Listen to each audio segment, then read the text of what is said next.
It's another episode, our second episode of Two Women Talking. And based on the last one, I am your beloved tomboy, Leanna. I'm here with Song Erickson that you guys had christened Girly Girl. It is Tomboy and Girly Girl with two women talking. Like Hulk and She-Hulk, we didn't pick the names. We're going with it. Song and I are talking this time about the Femme Fatale. If you listen to our first dialogue on the Mary Sue, we started talking about Jessica Rabbit, and we're like, this deserves its own conversation. So when we're preparing for Jessica, it's like, okay, well, it's a greater conversation about the Femme Fatale, which for people who don't know, sometimes she's called a man-eater or a vamp. Stock character trope, mysterious, beautiful, and seductive woman whose charms ensnare her lovers, often leading into compromising, deadly traps. And we're going to talk about that compared to the Byronic heroine, which is technically a trope that doesn't officially exist. And we're going to get into why. But Byronic heroes are heroes in the style of Lord Byron. They're, as defined by historian and critic Lord Macaulay, a man proud, moody, cynical, with defiance on his brow and misery in his heart, a scorner of his kind, implacable in revenge, and yet capable of deep and strong affection. And obviously, we're dealing with two very similar character types, but they're presented very, very differently. And that's what we're talking about today. So, Song, what comes to mind when you think of a femme fatale? I just think of like the film noir image with the woman in the slinky black dress coming into, you're not sure if she's there to help. But Yeah. either way, she's there to give the hero a hard time. Yeah. And that was definitely where the femme fatale sort of solidified. She pre-exists film noir. Yes. Go, all the way back to characters like Delilah and Jezebel and Cleopatra and so on and so forth. But film noir definitely sort of codified the Girl Friday femme fatale dichotomy. And I mean, Lady de Winter yeah, in The Three Musketeers is a femme fatale. yeah. Grendel's mother is a femme fatale going way, way, way back in some interpretations. But the interesting thing about the femme fatale, which is why I wanted to tack on the Byronic hero trope as well, is inherently a supporting character. You Yeah. don't get stories told from the point of view of a femme fatale. Like you said, you never know what's going on in her mind. She's always a foil. Well, I think one of the big things about the femme fatale is the mystery of it. And so the moment you start actually getting into her head, well, suddenly there's less mystery about it. Then she's not the femme fatale anymore. She's something else, Yeah. usually something tragic. Yeah. And yes, that's the interesting thing. The minute you get into her head, suddenly she is tragic. And granted, yes, the Byronic hero is the same way, that sense of being separated from the world, having to do things he doesn't want to. Really, the only difference between that, femme fatale and the Byronic hero is we know what's in the Byronic hero's head. Mm-hmm. Yeah. And I mean, that makes a huge difference in the way it's treated, because like you said, the minute we get in the head of a femme fatale, all of a sudden she's tragic. And the minute you said that, I thought, oh God, Witcher, Netflix, Yennefer, I am getting the shakes and the cold Well, sweats. it's interesting because the character I actually suddenly thought of was Black Cat from Marvel Comics.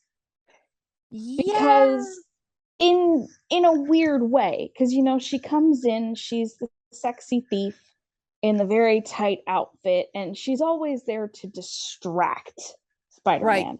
She Yeah. doesn't like Peter, and in that she's the exact opposite of Gwen Stacy. I could never like Gwen Stacy after I read the line, "Oh, Peter, I love you almost as much as I hate Spider-Man." And I'm like, okay, this is never going to work. I don't care what you do. That's never going to work. Yeah, that getting embedded in comics has been an interesting you can tell, and this is not a shot at guys. This is just, comics were very much told from the male point of view. Yeah. And there's nothing wrong with that. I mean, we're in agreement. There's absolutely nothing wrong with stories told from the perspective.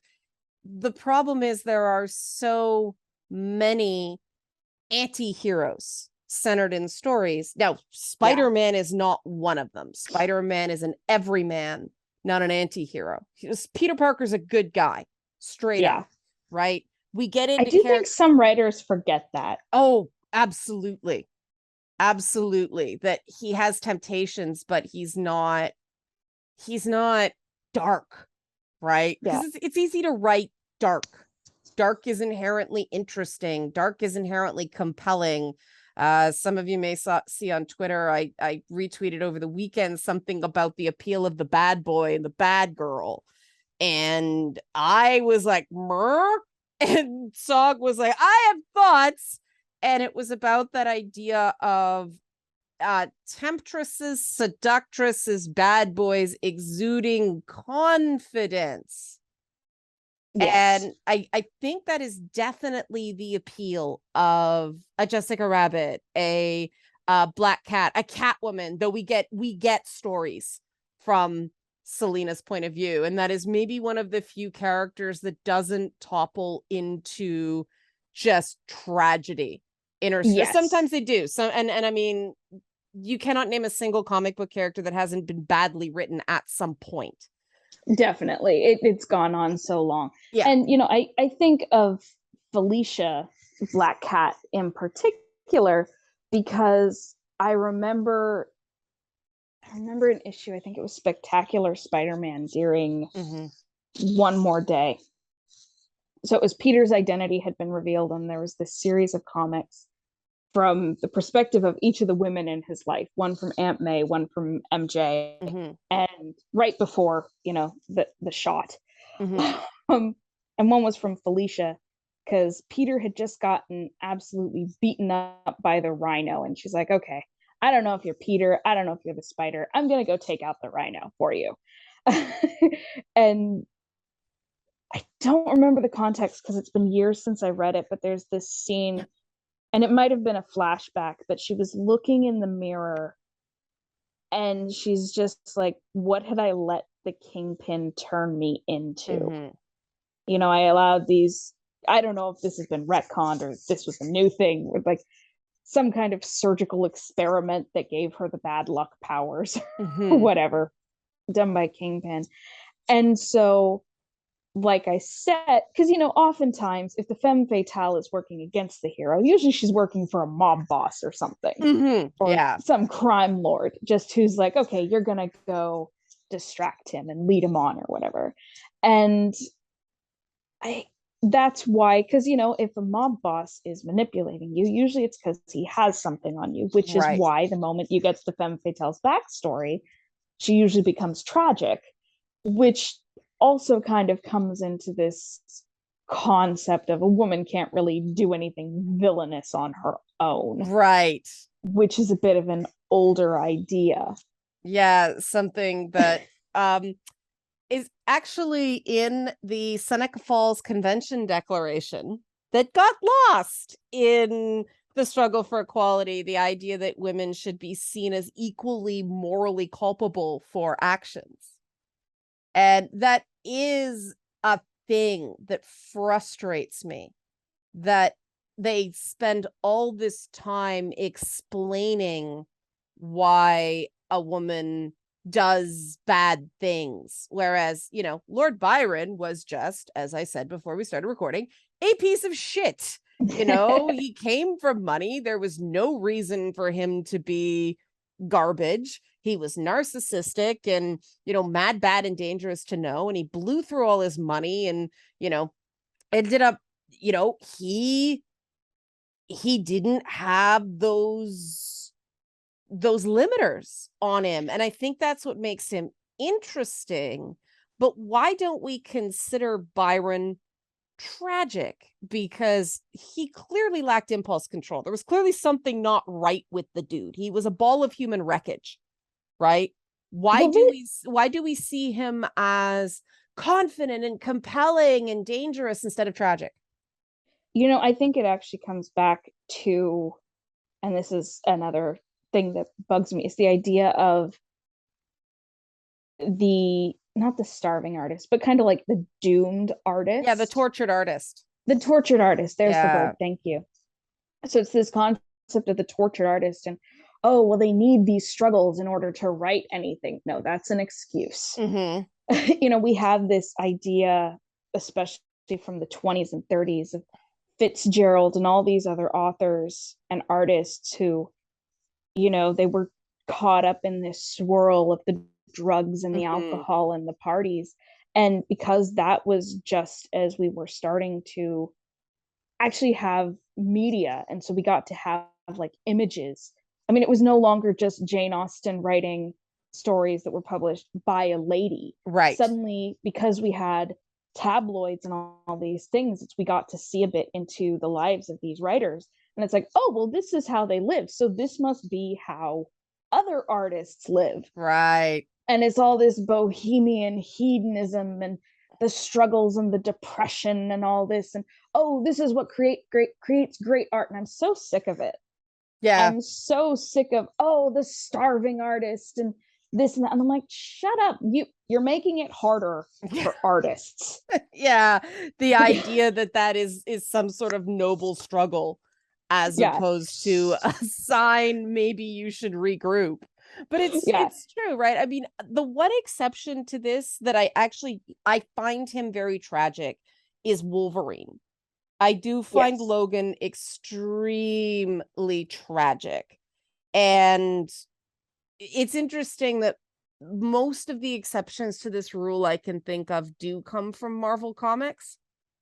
And I think it's just because they let you in enough. And Marvel heroes, thanks to Stan Lee, tend to be defined by the women they love. Yeah. Right. And wow, does Logan have shitty taste? Right. It's interesting because the older comics more than I do. So there's this trend of Logan adopting young girls. Yes. So is this a newer thing? Because like my first introduction to the X-Men was the movies. And obviously the emotional core of the first movie is Logan and Rogue as friends, which is the complete opposite of the comics where he was so antagonizing towards her. Yeah. Well, they first joined the X-Men. Yeah, they combined Jubilee and Rogue in that first Singer film. And it was weird for me the whole time, precisely because of that. But yeah, he does. And I think that they're doing sort of a Japanese trope with that, or sort of the gunslinger, caring for the orphan, the Mandalorian Baby Yoda thing.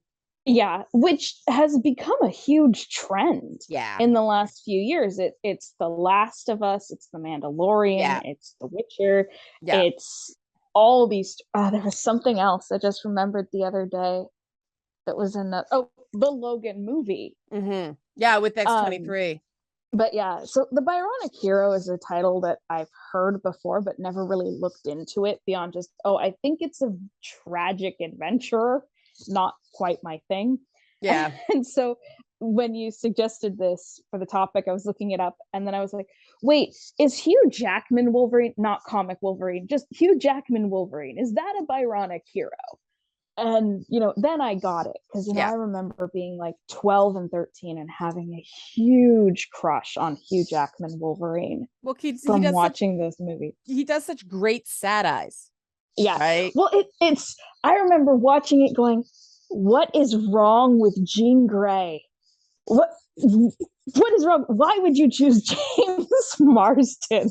Well, yeah, that's the problem with that whole triangle, is it only works if the writer understands Scott Summers, right? And understands that Scott is a good guy. And unfortunately, too often they just, Scott's boring and stable, Logan's exciting and damaged. And so Jean will sort of lead Logan on and use him as a side piece, and then eventually go back to Cyclops, and we're somehow supposed to feel bad about him getting into a psychic unfaithful relationship with Emma Frost. I was actually like, finally, dude, good for you when that finally happened. Because what the hell? And that's the interesting thing. Again, we've seen so many of these good girl femme fatale triangles in media.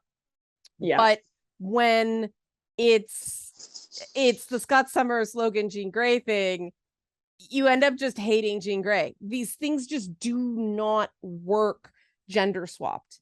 And this is when I always go, okay, there's something interesting here structurally, because why doesn't it? Is it because of the execution, or is it because media assumes certain things about women and men that don't allow strict one-to-one fungibility? Well, it's interesting because, you say that, but I remember the huge big trend in YA was the love triangle. It was Bella, I guess Edward deciding or Jacob, between Edward and Jacob. It was Katniss deciding between Peeta and Gale. Okay, but was the Edward Jacob thing ever really a contest? It was always going to be Edward. Like, was there any doubt? No, but it's strongly believed that part of why Jacob turned out to be such an ass in the third and fourth books is because fans liked him. So Meyer was like, I have to make him look worse than Edward. Yeah, I was like, first of all, you're making a Native American dude what I call a speed bump. That person put in the story just to sort of get in the way to slow down the primary romance. Yeah. And I mean, oh my God, that's a really, we'll say, problematic casting of that trope. But I really liked Jacob early on, and I did feel like the shift towards him being just a giant douche nozzle was forced. And I'm outing myself as knowing much more about Twilight than I am comfortable with. But I mean, it was similar in True Blood, right? That I'm one of the few people that actually thought it was kind of cool that at least on the TV show she ended up picking neither of them. Yeah. I thought that was a nice twist, but it was still, I don't know. It takes, and I think it is partially, like I said, and you're more of an expert than I am on this because I'm not a romance person. I'm a hit things with sticks and set them on fire person. But it is the execution. It is that when it's a woman in the center, there is this sort of arrested development, overwrought, instead of enjoying the attention, it's self-torture in a way. I don't know, you tell me, because this is something I admit I don't understand. I think the appeal of it is girls want to be wanted. Yeah. And so it's not just, and I think it might also be the same thing with guys. It's the idea of having two women who are interested in them. And even with the femme fatale, sometimes you get, oh, I really did like you. I just had to stick by my own. I had to take care of myself first. And so I think I always found the femme fatale was an element as well of almost fairy tales for men. Like, hey, dudes, don't step out on your wife. Chick cray cray, right? Like, don't do it. Bad idea. I think there is this fantasy, and both men and women have it, of wanting to be wanted. And it's one thing to be wanted by one person. It's like, okay, that can be a fluke. But if you're wanted by two people, well, you must be okay, because okay, that's interesting. And I think it's a bit of a fantasy of, especially nowadays, we're all so insecure. And that's why I think, like you said, you shared that article on the bad boy. And like, I get it. Cause like I said, I had a huge crush on Wolverine when I saw those movies. And my mom has a saying, the bad boy makes a girl's heart beat faster. Okay. And I think part of it does come down to, they do have a level of confidence. And I'm gonna go off on a bit of a tangent here, Okay. but I swear it's related. So you know U2, of course, and Bono. And Yeah. everyone hates Bono because they're like, oh, he has such an ego, which he does. Okay, that's not why I But hate Bono. no, I hate Bono because he's a fucking hypocrite. But go on. well, yes, but I've had a lot of people say, "Oh, he has such an ego." Here's the Right. thing, I remember listening to an interview with him where he said, "Look, a lot of my swagger is just because I'm nervous Yeah. and I'm trying to make up for it." And he specifically told the story of the Super Bowl where Oh he God. was swaggering onto the stage and walking through the crowd, and he's like, everyone was touching me and they were pulling at the wire of my microphone under my jacket, and it was coming loose, so I almost couldn't hear the music. Yep. So he was terrified he was going to lose that connection and totally screw up the performance. So he's like, okay, just walk on with the rock star swagger. Yep. But I And mean, at make it all. look like you know exactly what you're doing. And I'm like, I get that. Oh, sure. And all I remember from that performance was him having the American flag on the inside of his jacket, and Paul McCartney afterwards going, "Yep, you too. Good Irish boys." You know, and I'm like, yes, Paul McCartney. That is the problem. It's not the rock star attitude. It's the dude, can you stop reminding us you're completely full of shit? And that's what I see with Bad Boys, right?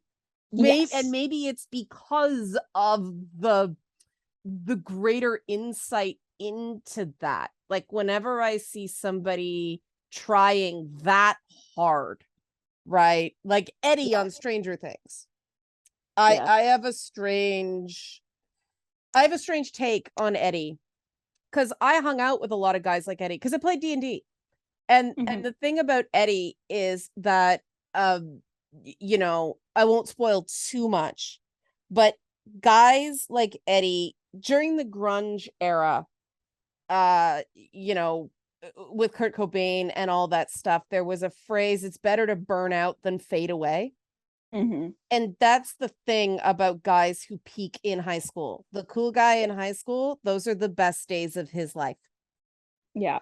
It doesn't get better after that. And I mean, Eddie is tragic, right? Yeah. He's and it's interesting that because they started as Steve being kind of a bad boy, kind of cool guy bad boy with the 80s hair, and then they had what's his name, Jonathan, who was I haven't seen it. Oh, you probably like that show. There's a lot of interesting breakfast clubby tropey things going on. For me, it's the horror elements. I'm just like, yeah, they're pretty grisly. I'm gonna stay away from that. Yeah, but yeah, they have these slightly older bad boys as sort of foils to the kids, right? The innocence of the young boys that make up the bulk of the cast. Yeah. And yet a couple of them actually they all end up, but you see a different side of them when they join the team, you know, when you join the in-group point of view team. And you actually find out how awkward and insecure and not confident they are. And because it's all an act. And I don't know why. Is it just sort of, and there might be no answer, there might be no single answer, but are women so desperate for permission to be confident themselves that they latch on to these bad boys who seem to exude it, even though logically we know it's a front? I think it comes back to another thing as well, which is we all want to be special. Okay. And so, oh, here's this guy, he's a jerk to everyone. He's got this hard exterior. Oh, but he melts around her and he's nice and he's sweet. And it's the same as I hate this in romance where it's like, oh, here's the guy who's the player and he's been with all these women and he's sexually confident. But oh, here's this totally normal woman and she changes his world, and suddenly he's totally monogamous and he's loyal to her. That's a fantasy. That's someone who wants everyone suddenly deciding that you're good enough and special enough to change his entire world. And we see that a bit also with the bad boy, where it's like, oh, he's bad, but he'll reform for her. He'll do better for her, Right. which is perpetuating this idea of I can change him, which is the worst possible mentality to ever go into a relationship with. Well, yeah. I mean, but isn't that also a permission structure for female desire, though, as well? I mean, we do still have this lingering thing of if you like it, you're a slut. And I mean, that's the whole thing about the femme fatale that I always struggle with, right? Mm-hmm. You can't, it's a switch. The minute you're not the good girl, you have to be that. You have to be the disastrous temptress, never gonna get and keep a man, gonna die alone. Because a femme fatale usually doesn't make it out of the story, right? Well, it's the virgin whore complex. Yeah, and that's what I found so refreshing about Jessica Rabbit, and it's so sad that she got nerfed because of culture wars. Like she's sort of disappeared. Is that okay? I need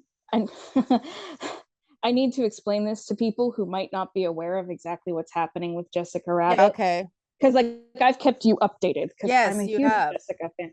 So not many people know this, but at Disneyland there was a ride in Toontown called Roger Rabbit's Cartoon Spin. Yeah.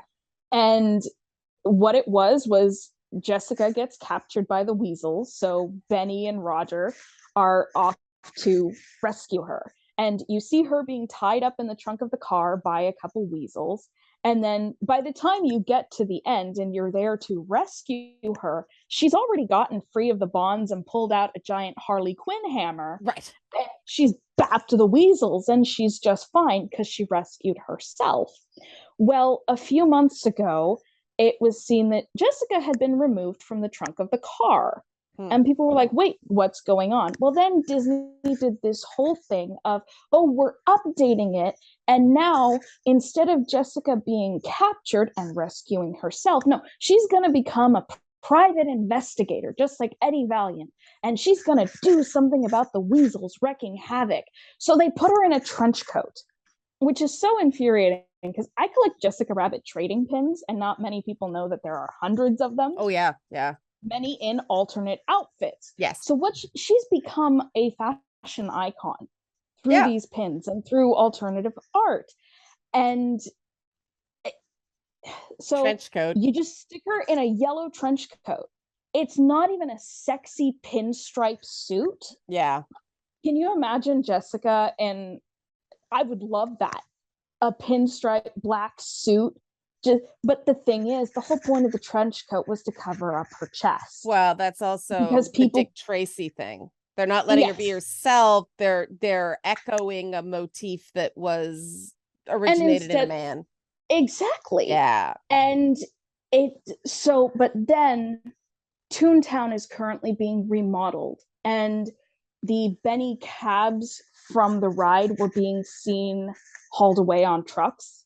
Okay. Out of the park. So there's a theory that the ride might not reopen at all. And I almost wonder if they said, okay, we'll cover Jessica up so we don't get accused of sexism. Right. But then there was such a backlash to that. I have a feeling that maybe they're just going to be like, let's get rid of the ride altogether. Another little thing is in Minnie Mouse's house, on her armchair. And the chair is porcelain, so this is built into it. But there was a magazine draped over the arm that was Jessica's Secret. Yeah. And you've got Jessica with the Betty Bangs, and she's holding up this little negligee. And it was still PG. Right. It was cheeky, but it was you still knew what it was. And I was like, oh my gosh, that's the only reason I want to go to Toontown. I want to go to Disneyland, but that's the reason I want to go to Toontown, is so I can see those little Jessica bits. They're going to be gone by the time I get there. By the time they finish remodeling, I'm sure that magazine is not going to be in Minnie's house. Yeah. Anymore. And that's too if bad. The ride is even there. That's too bad because it makes Minnie more interesting. And here's here's why I take this very personally, because I've always been kind of stuck in this odd place. So one, I was raised very religious and thus very conservative. So, oh, the sexual side, that's bad. Don't touch that until you're married. I'm not married. So when I finally got out of that and I started embracing that, I love pinup and I love burlesque, but there's still that part of me that's still traditional. And I love the idea of being the domestic goddess and the sweet housewife. And I'm like, these are the Disney princess, basically. And I'm like, these are two conflicting sides. How do I reconcile these? And then I found Jessica. And there's the joke where Maroon Cartoons is like, he loves his wife. He thinks she's Betty Crocker, but she's bad for him, which turns out to be a lie because Maroon is just setting her up. She's actually a loyal wife, which I liked. Yeah. And for me, especially since I'm built like Jessica, yes, we share this issue. Yeah. Yes. So I'm built like Jessica. So I saw her and I saw the two parts of her personality where it's, I'm not bad, I'm just drawn that way. Yeah. But she still knows how to use it. And she is still loyal. And I'm like, oh, I can make these two things work. Yeah.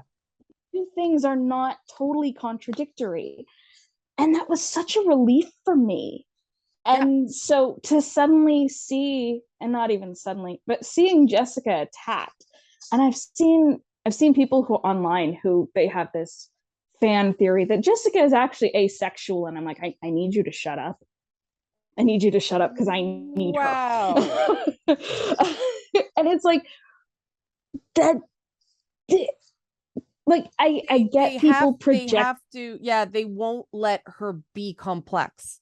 Yes. Yeah. And it comes back to even people I see in radical feminism. They're like, oh, a woman can't be sexual because the only reason to do that is for a man. I'm sorry. I mean, most of my friends are guys, but in a way, I don't have men in my life, not who view me sexually. That they've informed you of. Yeah. Yeah. Yes. I guarantee you there's some. Well, so, but it's this thing where it's like, this Jessica as a character represents something for me. And I think that's part of why I love Mary Jane Watson too. Yeah, that kind of comes at it from the other way, I guess. Yeah. They're sort of trying to square the circle. They're trying to allow a woman to be both, but with Mary Jane, it's coming from the other, well, it depends on the version of her, right? Yeah. Because in some, she's already a model, in others, she becomes one. But what's that? It's that whole thing, the Stanley trope of a guy, because he's a good guy and we're rooting for him, gets a girl, quote unquote, way out of his league. Yeah. I have issues with that entire concept, but okay, so that was part of why. So recently we had the announcement of the new Wednesday show on Netflix. And, they posted the first picture of the Addams family. Yes. And I know what Gomez looked like in the original comics. Yeah. Peter Lorre crossed with a pig. Yes. Yeah. So, but like, for me, I don't even really like the 90s movies. I love the 60s sitcoms. Yes. I love Morticia. Carolyn Jones was fantastic as Morticia. Yeah. And even then, I don't remember the actor's name, but like the Gomez actor still gave off Latin lover vibes for me. Yeah. And then was that John Aston? I think so. Yeah. Okay. And then we got Raul Julia, who really drove it home. Yeah. And so it's like, I saw the Netflix family and I'm like, I get it. I get that they're kind of going back to the comics. Yeah. But because of that, it falls into a trope that I actually hate, which is the sitcom family with the slob husband who is a man child and probably overweight, lounges around in his sweatpants. And then you've got the gorgeous hot wife. Right. And I'm like, I'm sick of this. Oh, that's interesting. See, that's one of those ones where I can see that that's the perspective. I guess because I'm so familiar with the character of Gomez, because the whole idea with him is he was supposed to be charming, but also the Addams family is supposed to inherently defy the beauty myth. And so but, I mean, you can only go so far with that when Morticia is so gorgeous. Yeah, but I mean, think about women weren't supposed to walk around that like that all day as housewives. True. Right? There was still a subversion of something. And I kind of liked, and again, this is sort of where my bent comes from because I always identify with the monster. I always sort of liked that it defies. I like things that defy. You know, you can check, because I mean the whole thing of Tish, that's French, and like he worships her.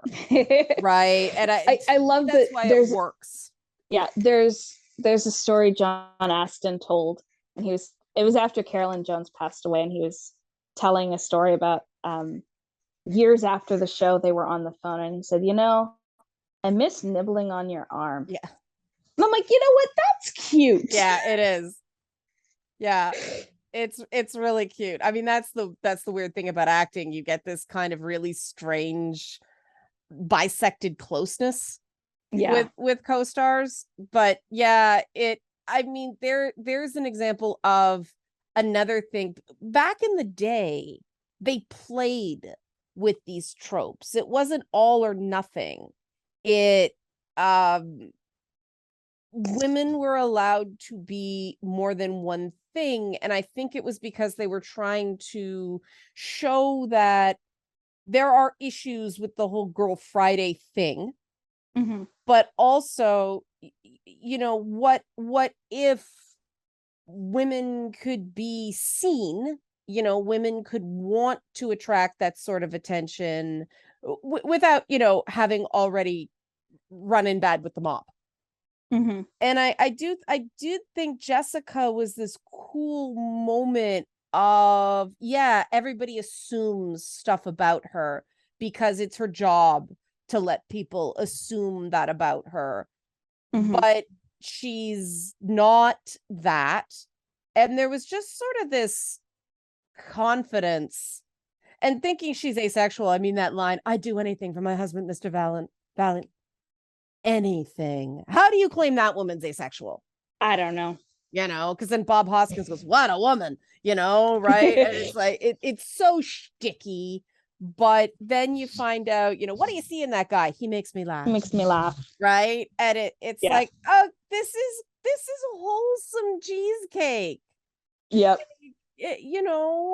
What's wrong with it? It makes me so sad that it's disappeared, because it does show, I mean, these tropes, they really are cultural markers. If you look at what's going on in the various periods of time where the femme fatale became very codified and very dominant versus times where it was more fluid and nuanced, it does say a lot about the times.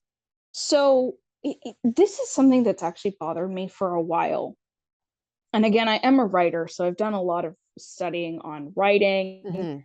And I'm 30, so like I was on the internet just as writing advice and stuff was becoming more common.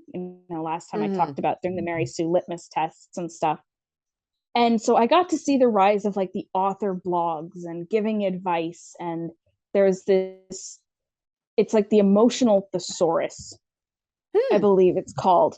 And it was this couple of writers who they put together, it's you want to describe this emotion, here's other words you can use for it. And that was kind of their shtick. I think they've done like 5 books at this point. That's cool. The thing so like I was there when TV tropes first kind of became common. And what a time sink that is. Yeah.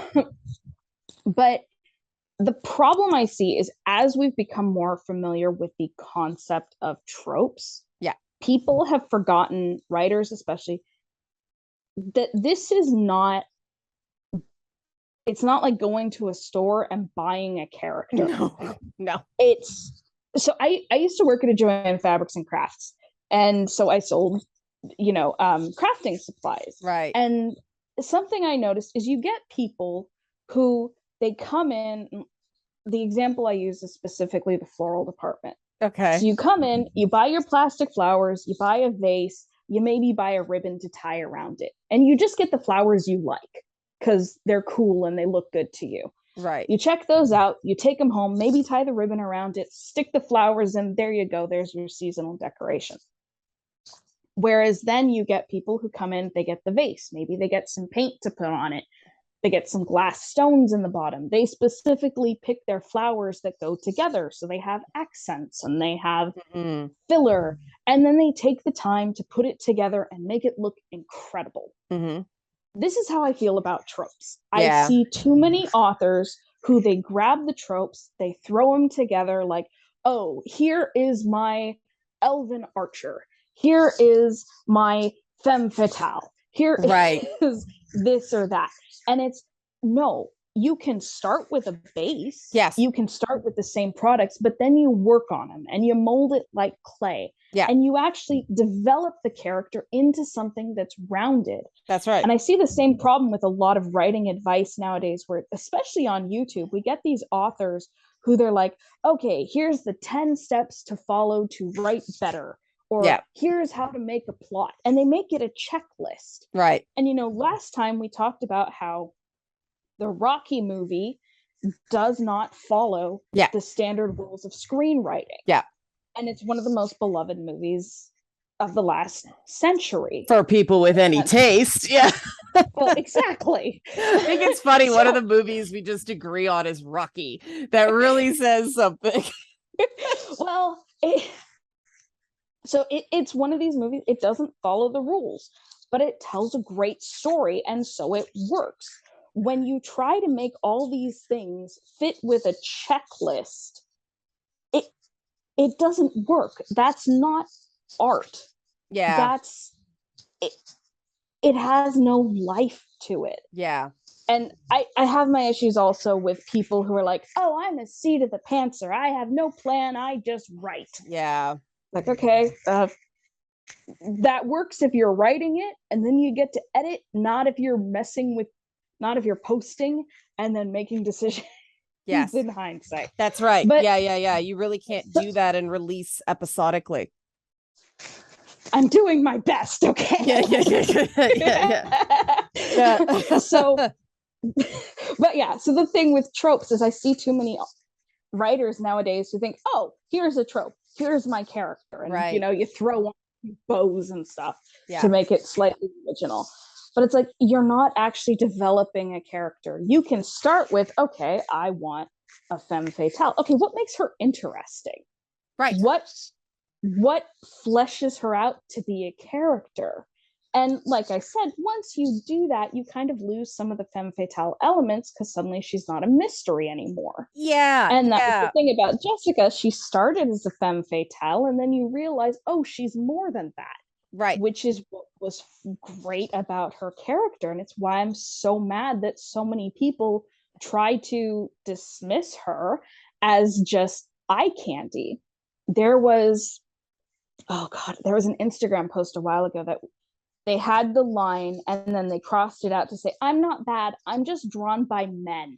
Yeah, fuck off. And I got so mad because it's like, there's a reason women love her. There's a reason I love her, like I've already talked about. And she is the most fleshed out character in that whole movie. She's the one who defies the trope. And so many people don't understand that, and they don't look at nuance. I think they feel so competitive that they don't see it. They're coming at it from such a protective crouch that they don't and I do think that is the challenge with the way the femme fatale is set up, because you are traditionally supposed to distrust her.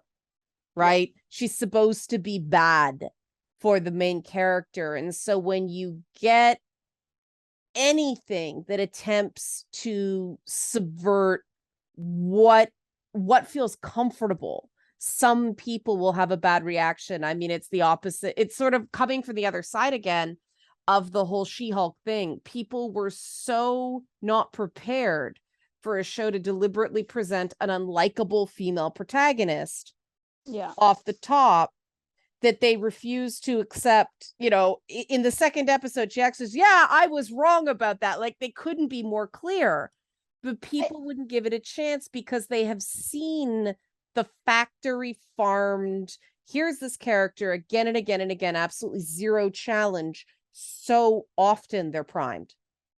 And I think there is also, coming back to Captain Marvel, where in that movie I found her to be completely unlikable. There was nothing.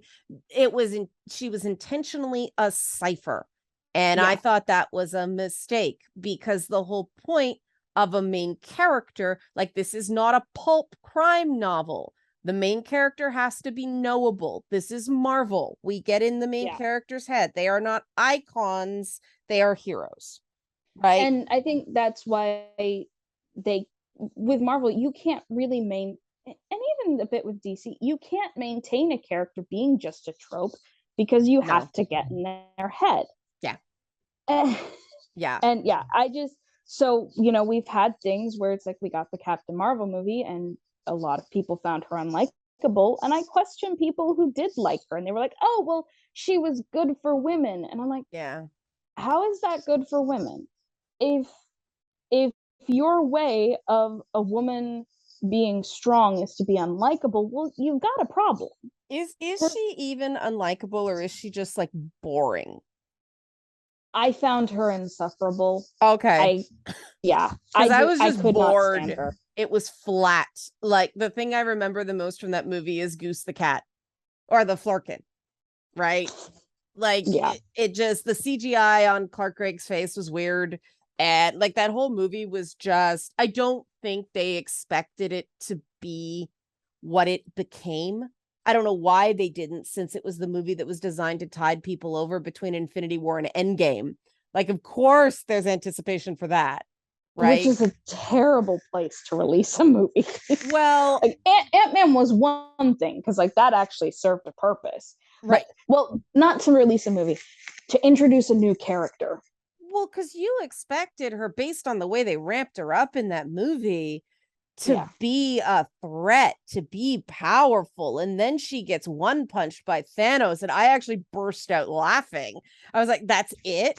She got one punch? Like, seriously? She's the Guy Gardner of the Marvel Cinematic Universe? And I assume most of the people who listening do not know what that means. There's this classic moment where Batman just, Guy Gardner is blah, blah, blah, blah, blah, blah, and Batman just whoomp, one punch. And I think it's Ted Kord in the background. It's going, one punch. It was one punch. And it became this moment. But yeah, let's be honest, Guy Gardner earned it. Oh, Guy Gardner always earns it. But, there is that too, right? There's all these tensions. And I do think that it is very unfortunate when the phrase tropes versus women was introduced. I'm going there, folks. Hear me out. Because people immediately, it's a mnemonic, right? These tropes are against women. It is an antagonistic relationship. Whereas when it's a superhero team, it's a deconstruction.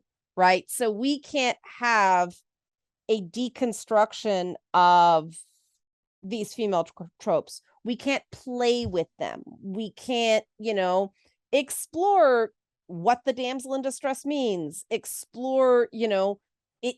You have to have this male dominated property like Watchmen, or like The Boys, or like any of these superhero team deconstructions, in order to do anything interesting with female tropes whatsoever. Because you try to do it with women, it's just a shit show, right? And it's a complete misunderstanding of what tropes actually are. Because everything is a trope. It's neutral. All a trope is names we've given repeating character ideas. Right. There's nothing, there's no charge. There's nothing charged. There are no for or against with a trope. Yeah. And I've seen this argument used for D&D when people try to claim, oh, D&D is racist, D&D is sexist, D&D is whatever. I don't play D&D, but what I've heard is D&D is what you bring into it. Yes. It's completely neutral. Yeah, you don't like something, change it. Exactly. Yeah. And well, the stupid thing about orcs are racist is that they were originally based on the Mongols, and people are like, oh, they're just like black people. How the hell did that happen? Right? I'm sorry, if you're the one seeing racism in orcs, I think that says a whole lot more about you than it does Tolkien. Yeah, if you're seeing black people in orcs, maybe you might be racist yourself. It's just But that's the sort of thing that orcs were they're like goblins, they're like kobolds, they're these nasty little things you don't mind killing. But in my own D&D campaigns, I've turned that on its ear a million times. I had this character who was this, short, well-groomed orc that really liked fresh fruit, and he stood on a box to talk because he wasn't very tall, but it ended up he was gay and secretly in love with the general that the party slaughtered in the last campaign. So he's weeping all the time, and everybody's like, what is going on? But I'd always describe his impeccably groomed beard, right? And so you can play with any trope, and there just isn't the absolute freaking out when they deconstruct, say, a Superman or a Captain America type. But when you go after any sort of archetype, I wish we'd start calling them archetypes instead of tropes, right? Because that's which is really what they are. It's a more accurate term, because then we get to the absolute ruination of Lara Croft. And I can't even use the overwrought romantic fiction comparison, because people will take it the wrong way. But there's an example of one of the only female Byronic characters in media. She is a Byronic heroine. She is not very nice. She is dangerous to know. She is moody and brooding, and but she actually has deep emotions in her own way. And they fucked it up by making it a Girl Friday centered story instead of a Femme Fatale. So she's just a good girl again. It drove me crazy in that first. Did you play the Tomb Raider reboot / update? No. Because the thing that drove me crazy is the number of guys who were sacrificing themselves for her.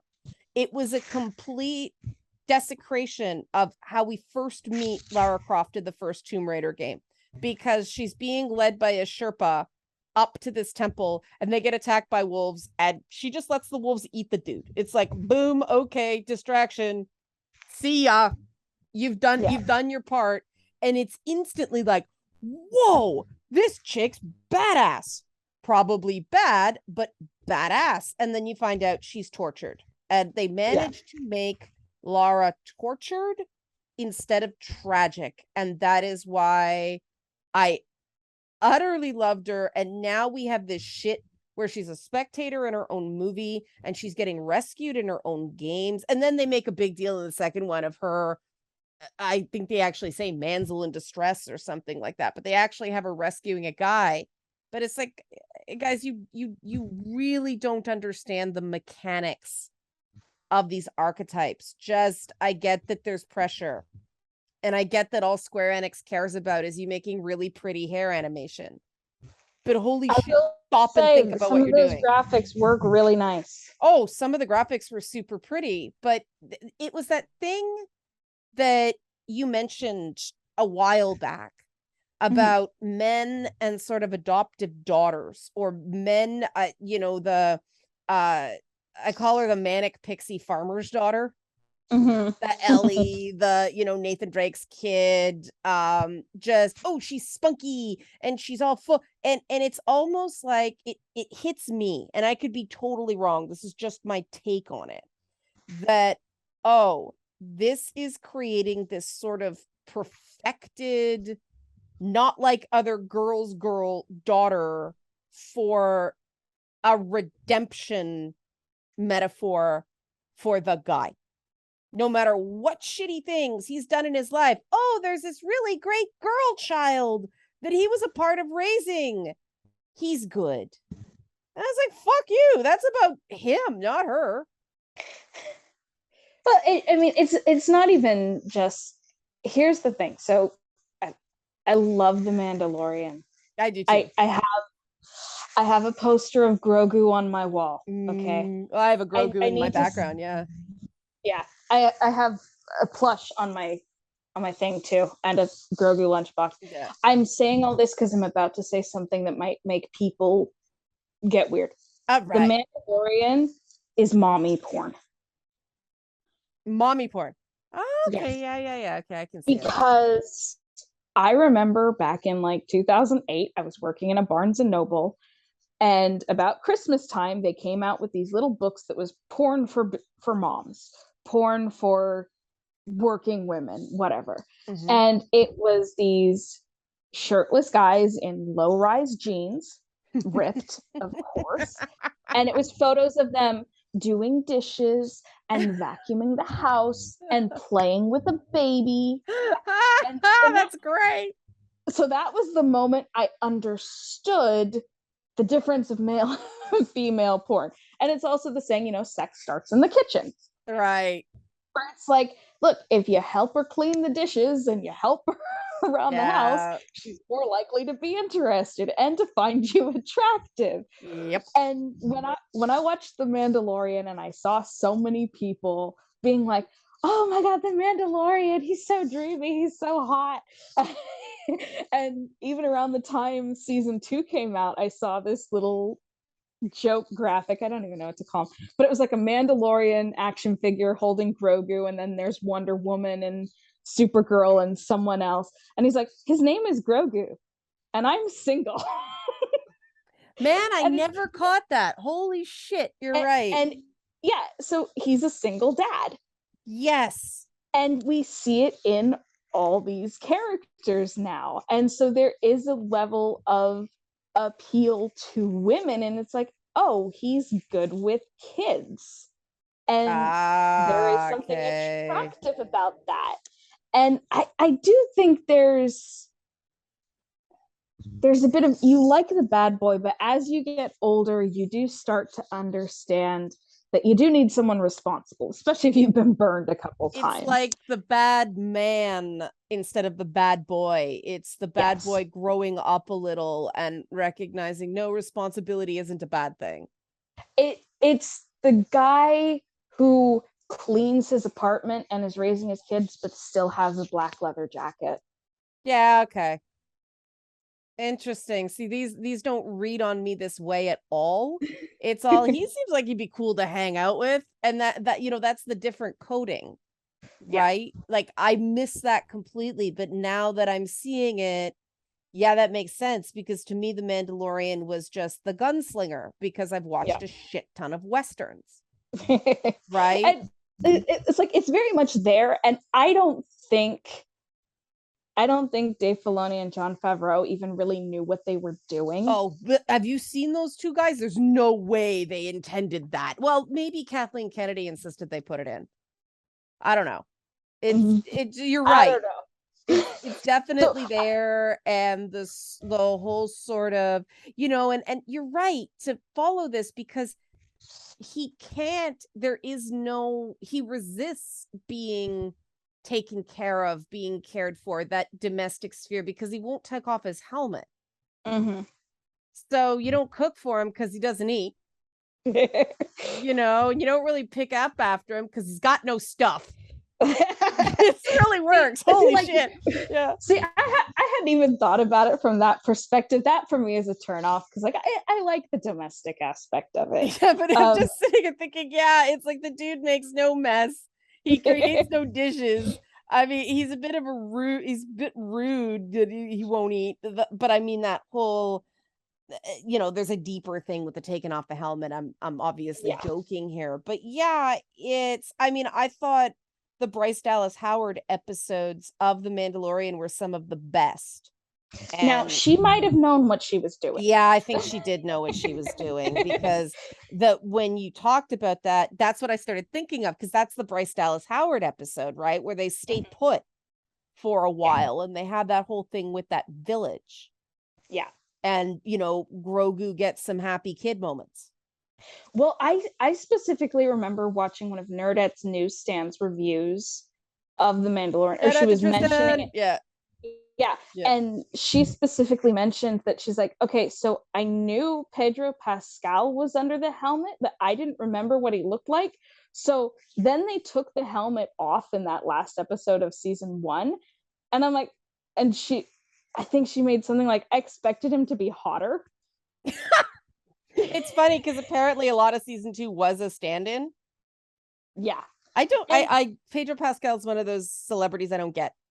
He seems like a very nice guy. He was hilarious in the Unbearable Might of Massive Talent, but I do not understand why he's an it boy. I don't get it either. Like we talked about this similar with Adam Driver. When I found out people actually found him attractive, I was so confused. Well, I mean, okay, like I said, he's like a Ken doll. You ever do that thing where you pulled off the heads of the dolls and like swapped them around to do like ghoulish combinations? I didn't have enough dolls to do that. Okay, well, my sister had these Barbies and I like to fuck with them. And so he just looks like somebody put a different head on a Ken doll. And this is no slight against him. He's in great shape. And I actually, in the stuff where he's allowed to act like a human being, meaning everything he's done but Girls and Star Wars, he's actually pretty good in the parts. He's a great actor. I love to give him that. It's just when I first started, people going, oh, he's so hot. This was on Tumblr when The Force Awakens first came out. And by this point, I knew Tumblr, and I'm like, that means nothing, because I know what kind of rose-colored glasses you guys have for your favorite characters. But it's the brooding. They love the brooding. It's that, and if I every time I see an Adam Driver thing, I think, okay, swap this character. People would be going, what a bitch. Yep. And the minute I cannot like a character when that happens in my head, because I cannot stand the double standard. I really think that characters should be characters. Characters should be judged on their merits. And I don't like the gendered baggage that comes with this stuff, because not only does that mean there's entire categories of stories you can't tell featuring women, there are also entire categories of stories you can't tell featuring men. And, going back to, you mentioned Hulk and She-Hulk. Yeah. And I think one issue with what's happened with that is, we see articles about how, people don't understand this. We're so used to the binge, thanks to Netflix, where you watch the story all at once. I've seen this theory. Yeah. And so you watch the whole thing and the whole story right then. People don't fully understand, and especially with the MCU, you sit down, you watch a 2.5-hour movie, there's the character's kind of arc. Thor had an emotional arc. Captain America had an emotional arc in his first movie. Since then, not a lot of emotional They keep arc. resetting Thor, and that's a bit of a problem for me, but yes, he does have an emotional arc. Yeah. So, but we get She-Hulk, which comes out week by week, and people are like, they come in, and we get it with Jessica Rabbit too. She comes out, she does a sexy number, and people are like, oh, that's her character. That's my first impression. Well, first impressions aren't everything. But that's the crazy thing. Do they know nothing? Yeah, do they know nothing about those old classic adventure serials? That's never where it stays. People talk about them as if they know them, but they actually don't. But I don't think they actually do. Yeah, and okay. I say this as someone who, there's quite a few properties where I can talk about it like I know it, even though I haven't actually seen it. Which one's that? God, Game of Thrones. Okay. There's a few others, but I'm not going to admit to it. I want to be able to still have these you want to hear something funny that really put me off about Game of Thrones is people kept telling me that Marjorie Tyrell from Game of Thrones reminded them of me. And I just felt so like, what? She is not me at all. Why am I projecting this? I feel like I'm doing something wrong. Like, what the hell? I partially these, like, people online or people who know you in real life. These are people who knew me, and some people admitted it's because of the cat. It's like, okay, fair, but they automatically want to connect me to the cat, female characters, right? Yeah. But I think they don't want also, because to me, the line I'm like, that's me, is when Tyrion goes, this is what I do. I drink and I know things, right? That I'm like, okay. But see, him, I get why people fell in love with him. See, here's the thing. Marvel has a character named Layla Miller. Yeah. And her whole thing is, my name is Layla Miller. I know things. Yeah. And I had one day I was in the shower and I was just thinking about her and I'm like, oh shit, if I were an X-Man, I'd be Layla Miller. Because I'm the person who has all these random factoids. Yeah.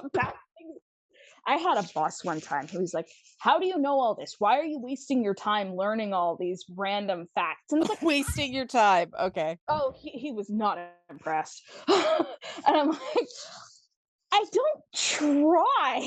Now, do you think he'd have said that to a guy? Yes. Okay. See, this is why I asked instead of go. He'd never say that to a guy. I always ask because I know this guy. I met him because I got the job because I was friends with one of his daughters, and I actually worked for him twice. It was a kind of seasonal gig. The first time I did not do well because I could not handle his teasing. The next time I'm like more prepared. Yes. Yeah. And I'd grown a bit more of a backbone. You know, that's actually topical to this because I do think that men and women have a different relationship with teasing or / trash talk, that women are trained to think there's a dagger within it. When women say things like that to each other, it tends not to be affectionate teasing. It tends to be, I'm going to say something nasty and pretend it's teasing. There's a line in Ultimate Spider-Man where Peter and MJ are talking about bullying. And I remember this. Okay, yeah. Yeah. And he says, oh, because Kitty Pryde just showed up at their school after he broke up with Kitty. Well, technically. Okay. So sorry, my mom stopped him for a second. So, but they're talking, and Peter says, oh yeah, I totally told her to come to this school with all the bullying and the atomic wedgies and the swirlies. And MJ is like, girls don't bully each other like that. Yeah. We just say catty mean things behind each other's backs. Yeah. And there was one point I was in a college and it was like freshman orientation, and I'm standing at the bursar's office and these guys walk by and it's a group and they're reuniting and they're like, dude, where'd you go? Well, I didn't want to hang out with you guys anymore. Yeah. And it was totally a joke, and I got that, and they all laughed. But I'm like, if girls said that to each other, it would have, they're saying it and it's a joke, but it's not a joke. Yeah. And I admit find it kind of funny that like I'm your feminine brain friend. Most of my friends are guys.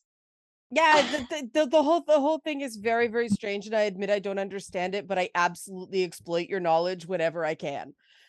That's why it's like, what do you mean? No, keep learning random shit. I need to know. I think that's the thing that sort of pushed me towards, and I don't like that promiscuity and villainy, because there is that victimhood, is the only way women get permission to be interesting, right? Because that really is it. That the minute you do anything, you have that loss of purity, that loss of innocence, and you're a bad girl. And let's face it, bad girl and bad boy, very different charge in society.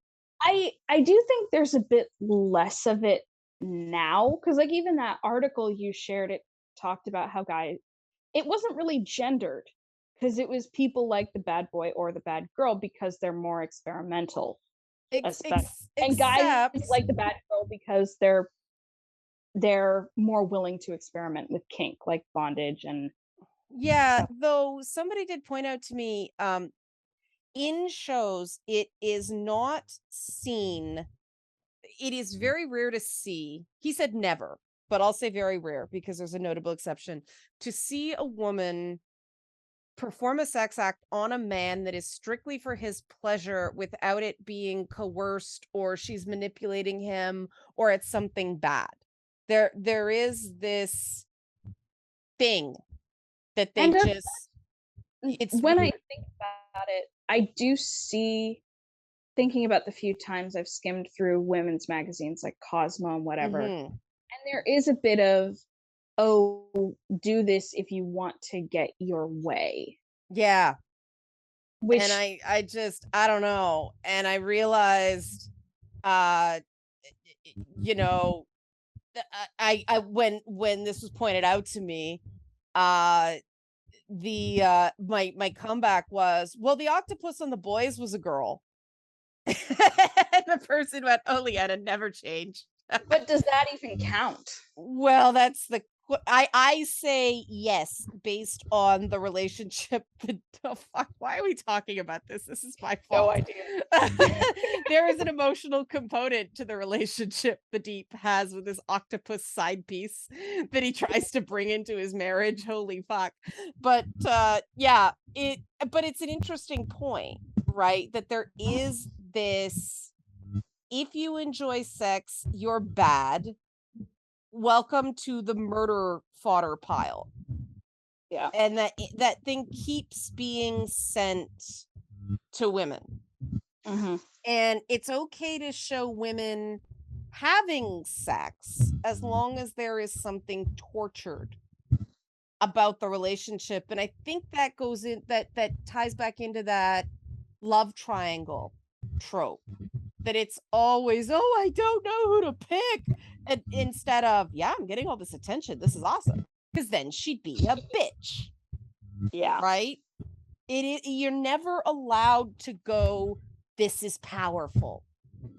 Because then you're a femme fatale and you're a temptress and you're evil and you're obviously not trustworthy. Yeah. And then that is why, that's why I wanted to talk about this. And I wanted to talk about the juxtaposition, right, of Adam Driver, his, his sort of arc of broody guys, and he works constantly playing broody guys. Um, is there a similar female actress that we can think of? I don't know a lot of actors, but I will say there is a huge trend of the goth GF, the goth Yeah. girl. And you were describing it, and I'm like, oh, it made me think of Raven from Teen Titans. Okay, but Raven is so complicated, right? Because they keep doing this weird thing with her and Beast Boy that just doesn't work on so many levels. It doesn't. It's there are some things where I'm just like, people don't understand how relationships work. And Well, yeah, this is ironic coming from me who's been in one very bad relationship, but I'm still like, look, I've studied it. And I can tell you, but you it's people also don't know what. emotionally unavailable girl is emotionally unavailable, guys. Say emotionally unavailable guy is emotionally unavailable, ladies.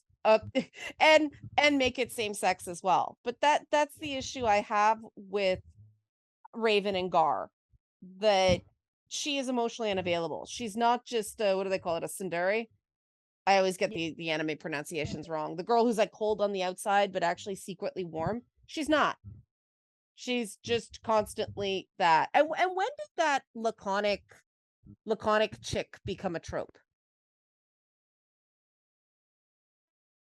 Like that's become a thing. Like if it's a recent thing, I almost think it started with Raven. It might be Raven because well, there was Laura Prepon in that 70s show as well. that kind of had that deadpan. But you're seeing that's an acceptable female thing. I guess what's her name? Sarah Gilbert did it on Big Bang Theory as well. And she was the most interesting part of the whole show for me. Yeah. But yeah, it watch Big Bang Theory. Someone once described it as they're not laughing with us, they're laughing at us. Oh, that's exactly how I felt whenever I tried to watch it. I felt angry. I felt like the show was bullying its own characters. Yeah. What's funny is I'm not a big sitcom fan, but like I actually kind of like young Sheldon. I didn't even bother with it because I hate Sheldon as a character. It's good. I've only watched bits and pieces. Okay. But like I found it kind of cute. Because it's you brought up sitcoms. Sorry, go ahead, finish your thought. So he's struggling. He's not as arrogant as he is as an adult. It's more kind of played. Okay. Because I mean, there was some really inappropriate stuff with him and his mother on Big Bang Theory played for laughs, and it made me deeply uncomfortable. I have not seen that from the bits I've seen from the sitcom. Again, I haven't seen mother sleeps with his boss to get his job back. And that's some twisted shit right there. Yeah, no, that's not what I got from the young yeah, because I was like that. I'm like, that's Rorschach's mother territory right there, man. Like, what the fuck was that's not funny. Yeah, no, like there's very clearly a close relationship between the two because like in a way he's the problem child. Yes, just because he's so high maintenance, so like she's trying, and his dad is like the high school football coach, and his older brother jock idiot. And so it's like she's trying to help him, but she's also not quite smart enough. And I think it's interesting that whole thing was just trope, right? Yeah. And at no point do we just go, bad character. No. And tropes aren't automatically bad characters. Like for a sitcom where it's not about character development, and that's part of why I don't like sitcoms. Yeah, I'm with you there. Like I need progress. I need character growth.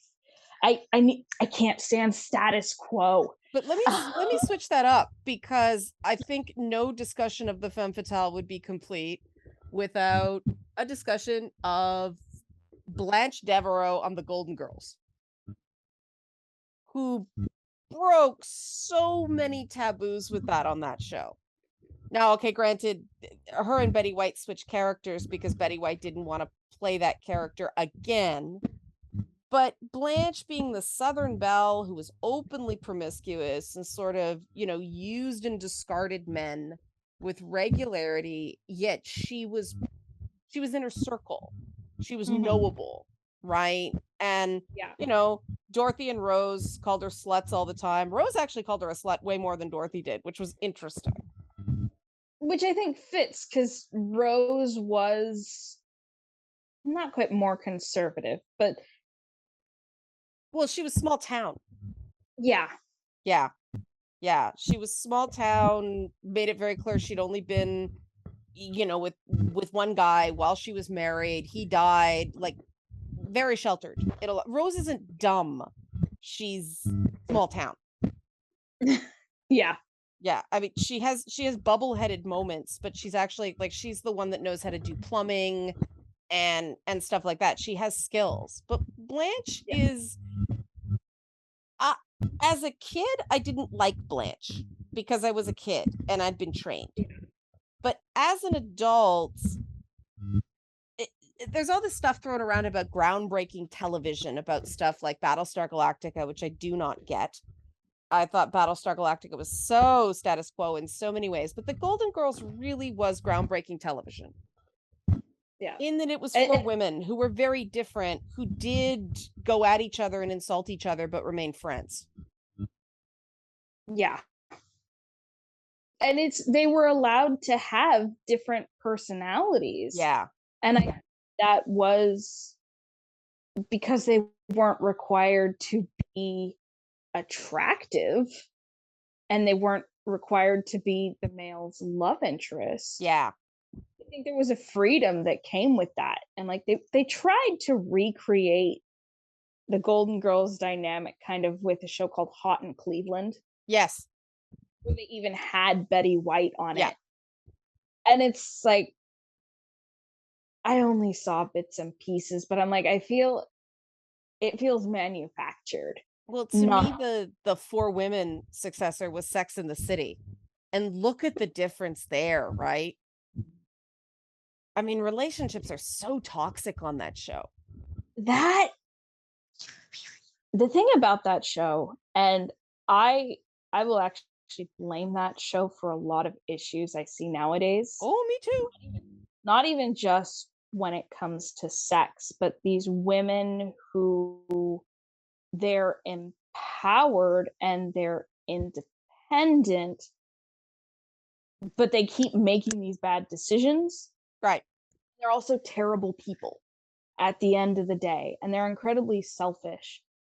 And I don't disregard selfishness. I think it can actually be a great character trait to play with, but they're not treated as selfish. I was going to say it doesn't seem self-aware. No, it's oh, this is what a strong woman looks like. And I see that a lot in what I see women nowadays who are like, oh, I'm a boss babe. I'm this and that. I drink too much. I do whatever I want. And it's like, you're selfish and you're a brat. Right. If they seemed happy and in control of themselves, I'd be more power to you. Yeah. But they don't. But I don't know if you even can be really happy when you're living that kind of lifestyle and when you are that self-centered without self-awareness. And I think we see that nowadays with all these people who are so women especially who are so unsatisfied with their lives, and they're trying to live Sex in the City and they're living the way they learned from watching Carrie Bradshaw.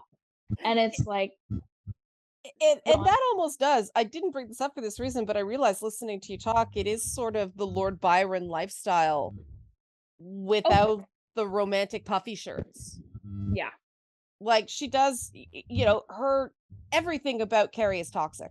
Mm-hmm. But the show doesn't see that. And she's the one giving advice in a column. Yeah.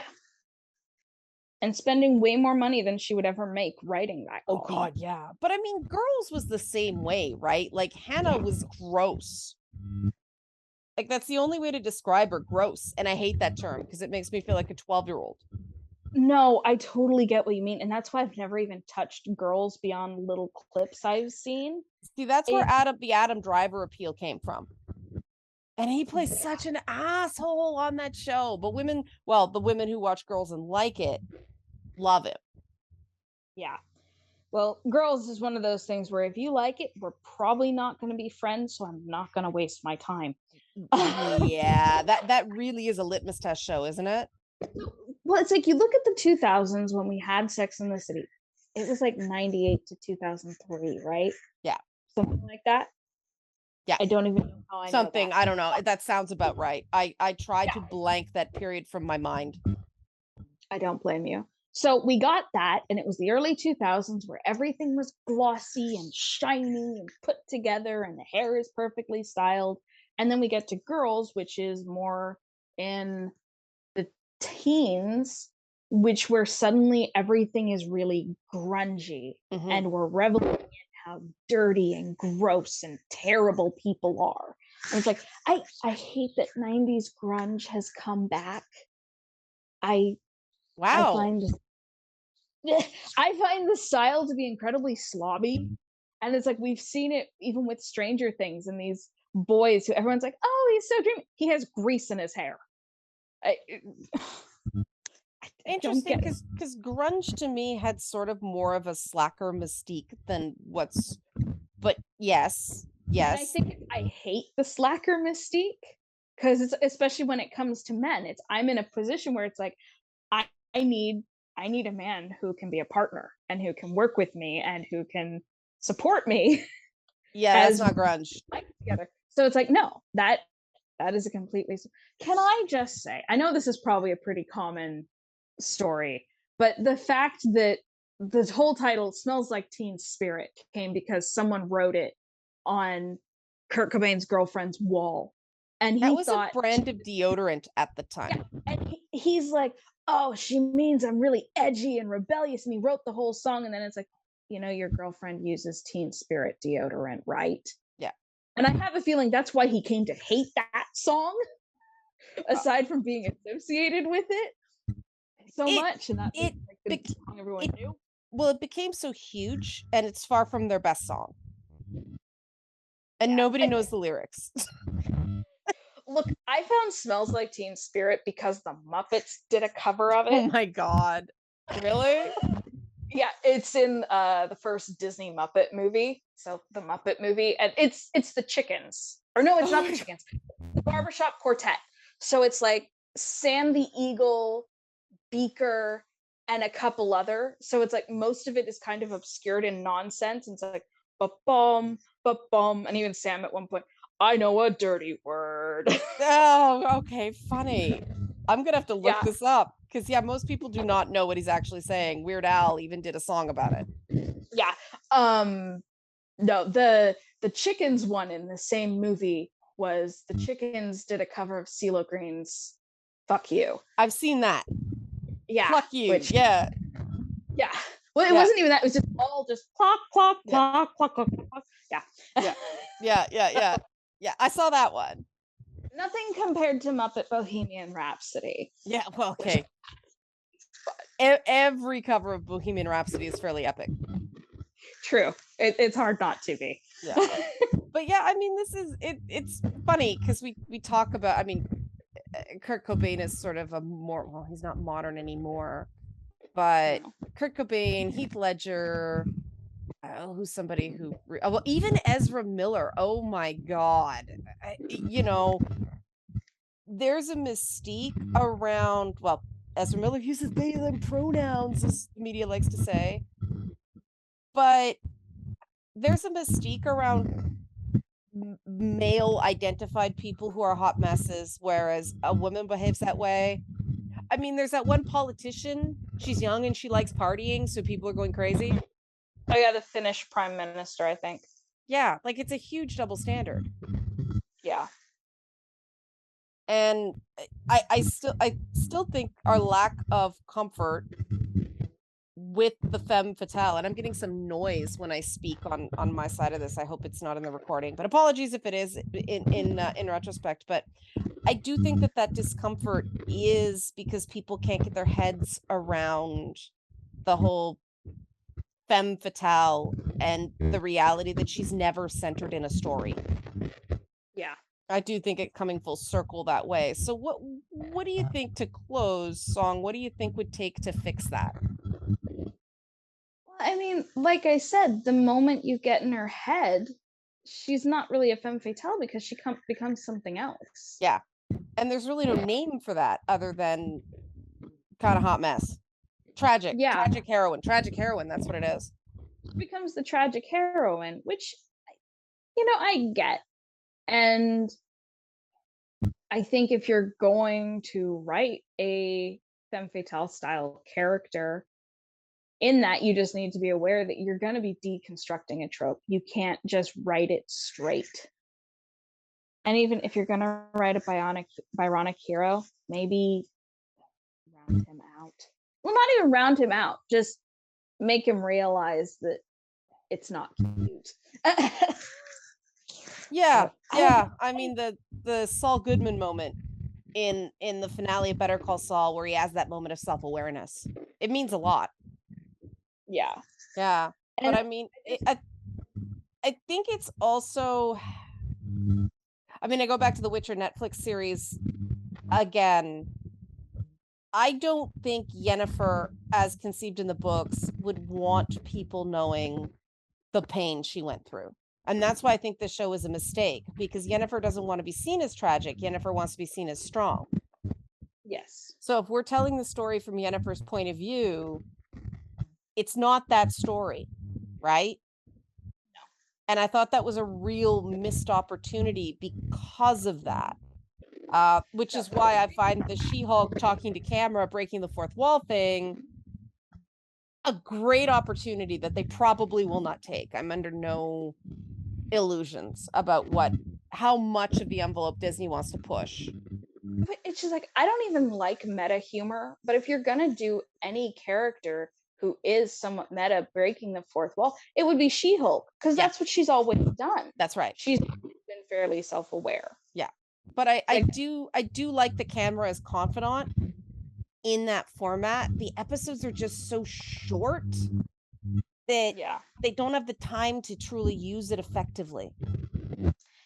And I think also they're probably, I still haven't seen the She-Hulk episodes yet, so I can't speak to it, but I get the impression that they're going for a bit of a Fleabag style. Yeah.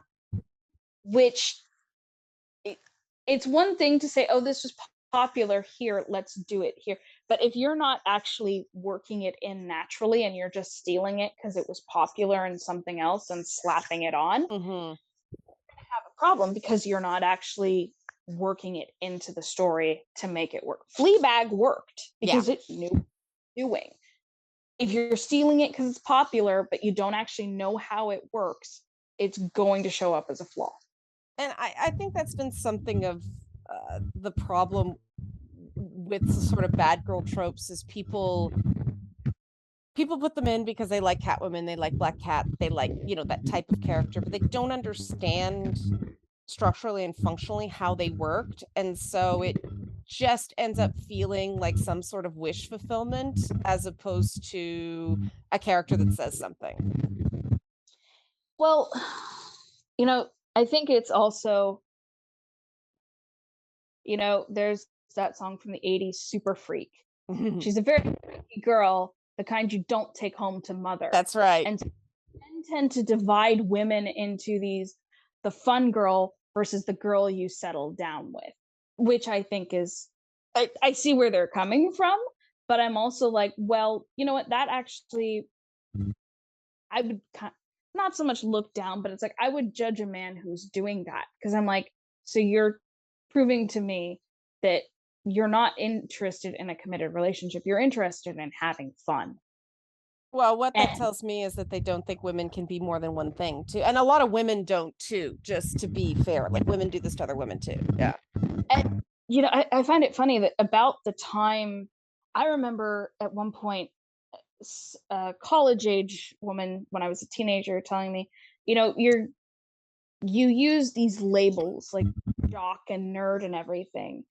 And as you get older, you're going to find out that those labels don't matter. And I find it interesting that just as I started to understand that was just when I started to see more people, more adults continuing to use these labels themselves and not being able to branch out from it and going, this is my personality, this is what I am.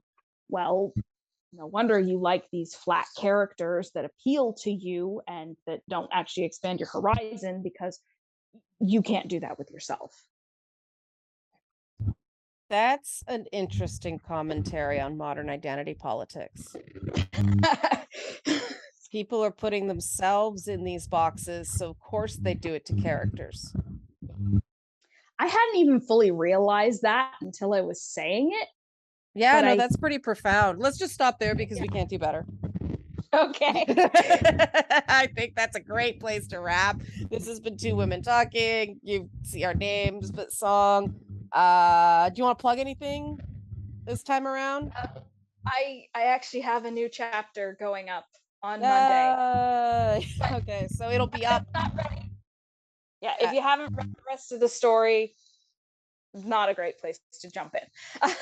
Well, you can go back and so this is running Tuesday, so it'll be out by now. Yay. Okay, good. So thanks everybody for listening. Again, apologize for the potential technical issue. I don't know what's going on with Zoom, but check out Song Stuff, and thanks for listening.